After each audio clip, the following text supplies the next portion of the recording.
Welcome to சுமாஸ் bachelor சமையல். இன்றைக்கி என்ன பார்க்க போகிறோன்னா ராஜ்மா பலாவ் எப்படி செய்யலான்னு பார்க்கலாம். அதுக்கு முன்னாடி ப்ளீஸ் சப்ஸ்கிரைப். குக்கரில் ஊற வச்ச ராஜ்மாவை போட்டு 3 விசில் வச்சு இறக்கிடலாம்.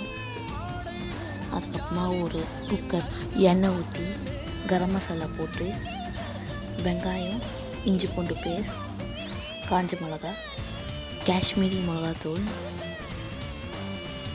போட்டு வதக்கிக்கலாம். வதக்கிட்ட அப்புறமா டொமேட்டோ,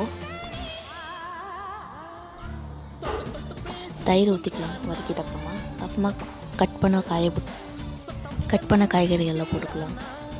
போட்டுட்டோம்னா 2 டீஸ்பூன் மிளகாத்தூள், 1 டீஸ்பூன் கரம் மசாலா தூள் போட்டு உப்பு போட்டு தண்ணி போட்டு அப்புறமா ஊற வச்ச அரிசியை போட்டுக்கலாம்.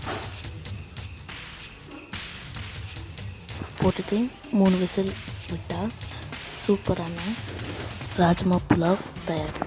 ப்ளீஸ் சப்ஸ்கிரைப் பண்ணுங்கள்.